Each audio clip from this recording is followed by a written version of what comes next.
Hey guys, welcome to another day, another project. Today I am sharing how we upgraded our water header for the greenhouse. For those of you who don't know, my name is Christina. I'm in South Central Kansas, Zone 7A, and I run a backyard nursery and I sell my plants at market as well as some pop-ups around town. So we built this greenhouse last year. It was like the end, it was November, and today is March 1st.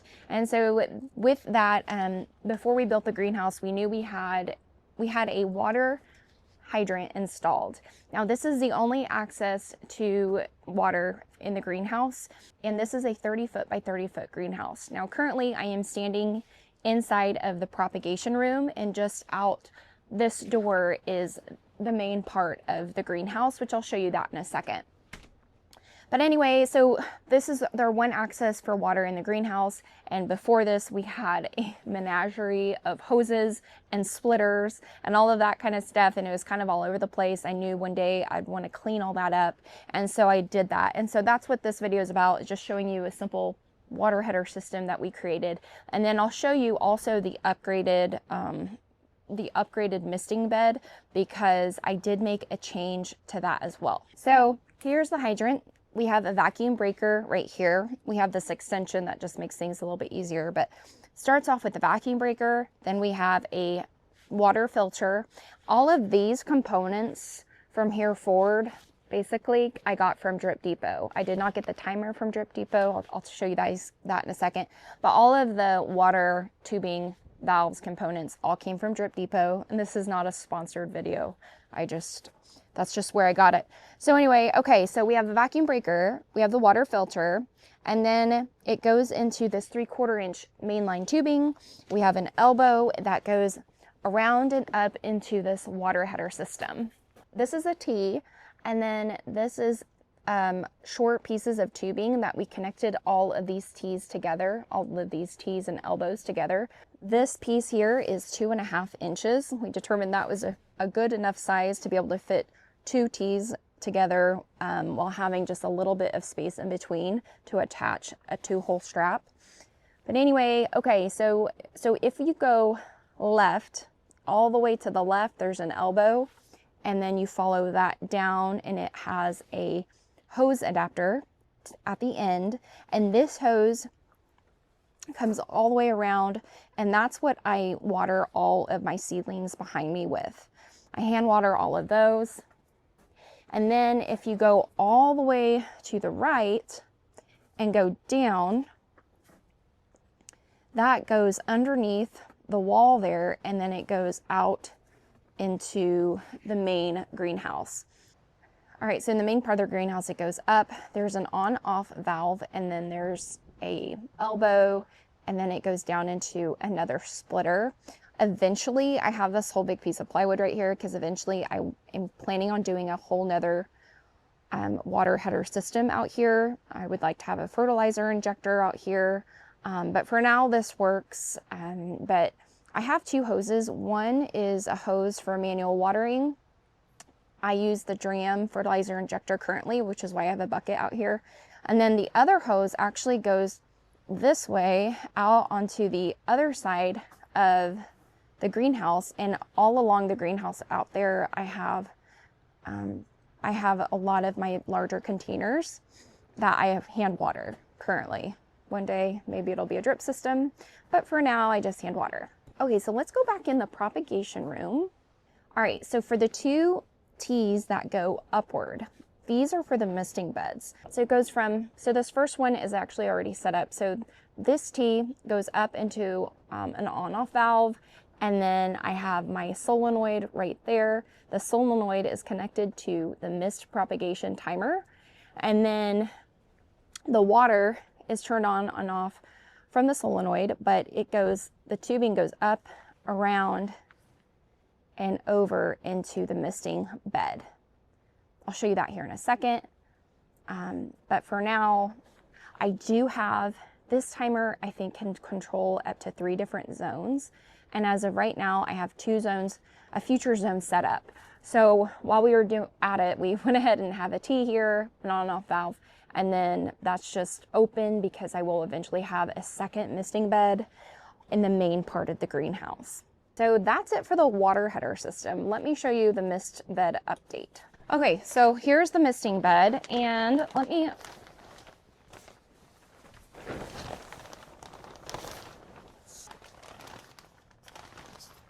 okay, so this is the misting bed. I did a video when we were building the greenhouse, and it kind of showed how we built this propagation room, how I built the seedling benches over here, and how we put together this mist system benches. This mist system is for taking cuttings and propagating from cuttings. The original mist system I had consisted of a PVC pipe that laid on the table, and it had 12-inch risers with misters on top. The problem with that, and I had that system outside, the problem with that, I have a solid table. Out there it could drain, but here I have a solid table with a heat mat underneath, and I had water pooling because water would pool on either side of that PVC that was laying on the table itself. I wanted a system that would hang from the top instead of laying on the ground, so that way I didn't have issues with water pooling. And so that's what I did here. All right, so again, we have that 3/4 inch tubing. Then I used these foggers. I can show you a close up here in a second. I use these foggers. These are Netafim, I think, foggers. They're a 4-way fogger, and these are high pressure foggers. But they have worked pretty nice. It'll probably turn on at some point during this video. But these hang down, I think 12 inches are the ones I have. These are spaced every 3 feet. So this is a 12-foot long by 4-foot wide bench, and I have them spaced every 3 feet apart. So one of the reasons I was in a hurry to get this set up is because it is March 1st, and we are coming out of winter, and spring is right around the corner, and I have some hardwood cuttings I still would like to get from the hydrangeas. I have some dappled willows out there, and so I'd like to try that, but I'm really planning on doing a lot of cuttings this late spring, early summer, and I wanted to have this mist system set up because I actually have perennials that I purchased from plugs. They're green, and they've been growing in the greenhouse, and I have left them in the greenhouse because I wanted to get some vegetative cuttings off of them. They're not patented, so I don't have to worry about that.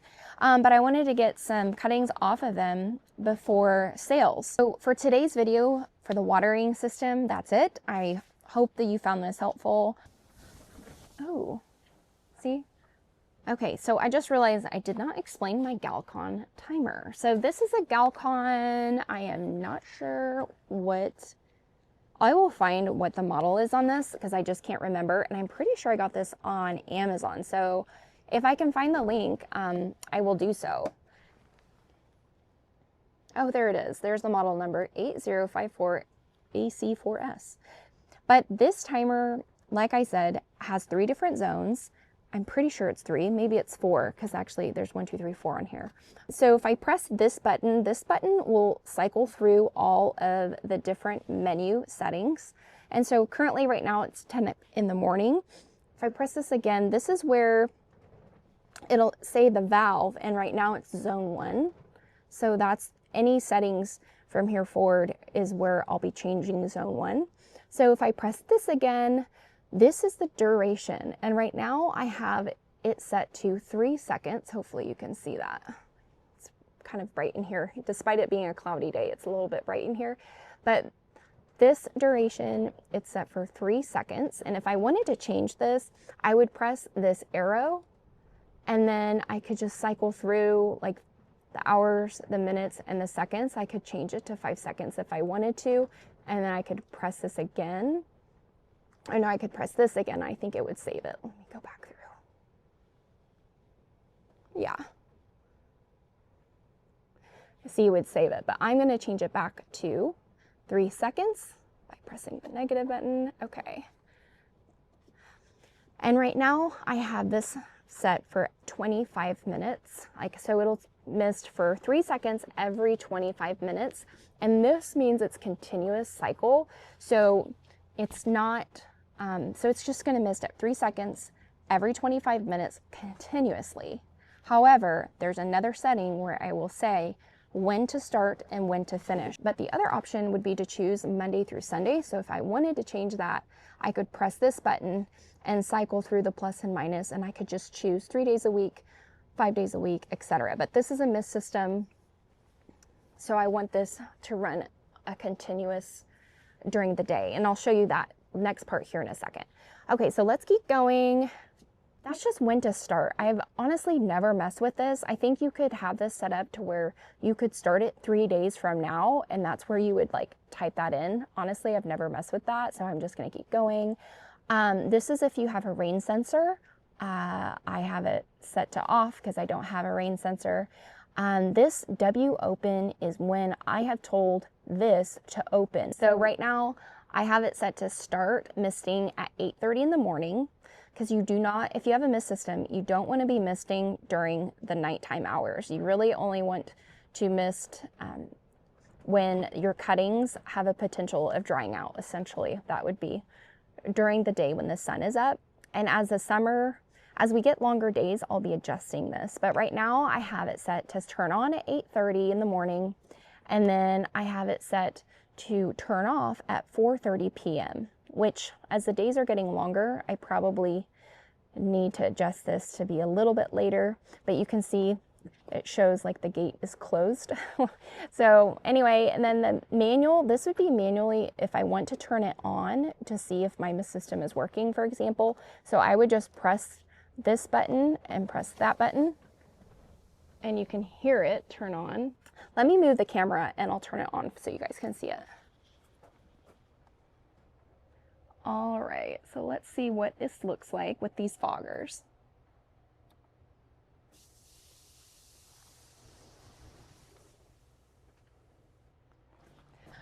Okay, so that's basically it for the mist system. This week, like I said, I'm getting a Jolly Farmer order. It's been stuck in the mail. We'll see how those plants look, but I'll be potting up a lot of that stuff. I also have a lot of seed starting to do, veggies, more cut flower starts. I think my cosmos I'm starting this week. It's going to be a crazy week. We're on almost week 10. It's going to be nuts. But one of the things I like to periodically do, one thing, I don't think I've ever mentioned this before, but one thing I like to periodically do, especially before I have this next big round of seed starting, I've tried cleaning off my benches as much as I can, and I'm putting the seed starting trays, the trays that the plugs have already germinated, I'm starting to get those out and into the main greenhouse. And then now I'll take, I have a spray bottle of 99% alcohol. That's what I use as a sanitizer, because it's a contact sanitizer, and like bleach that you need to wait a few minutes to disinfect. Alcohol is a contact sanitizer, so you don't have to wait. And so I have a spray bottle of that, and I think I purchased that on Amazon, and so far so good. The spray bottle has been working great, and I can link below if you're interested. But anyway, every once in a while I like to clean off and sanitize all my benches, and I have plastic on top of the wood for that reason, so that way they can all be wiped down and sanitized before I start putting new trays in. So that's something I will do later today. Hopefully I'll get some dahlia cuttings taken today also. I would love to get that done. And then also, here, let's go out to the main greenhouse and I'll show you what's out here. So for those of you new to my channel, let me show you. This is the main part of the greenhouse. This whole entire greenhouse is 30 feet by 30 foot. And then that is the propagation room that we are in. I keep that room at a little bit warmer temperature than the one out here. So that does mean I have 2 heaters. But the propagation room, the heater turns on at like 62. And then this heater in the main part of the greenhouse doesn't turn on till like 52, 50, something like that. I try not to get it below 50, but the thermostat is in the center of the greenhouse. It's just hanging right there. And I know there's cold spots and warm spots all over the greenhouse. I do have the first bloom of the season. I need to look to see if these needs pinched. I didn't think so, but this is a Shasta daisy. The first bloom of the season. So exciting. But you can see all of these trays are all petunias. All of these trays right here. All the petunias I started from seed. yesterday my daughter came over and she helped me pot up by potting up all of these, the Alternanthera purple prince. So all of these are potted up. Oh, and then another thing are all these grasses are right, you can kind of see, I'm not sure if you can see, but all of these grasses I started from seed, they're starting to get the sort of the true leaves, I guess you would say. But you can tell instead of the wispy little light green things, like it's starting, the grass looks blue. Huh. This Alyssum wandering mix, I always like to look to the back to see if you can see roots, and you can see roots. So that has been really fast. I just sowed that week 7 and we're on week 9, starting week 10. So that's 3 weeks ago, 2 to 3 weeks. That grows really fast. All right, guys, that's it for today's video. I hope you found it helpful, and I'll keep you updated on my Jolly Farmer order and all the potting up activities I have going on, and the seed starting stuff. We'll probably do another one of those videos here soon. But all right, until next time, see you next week.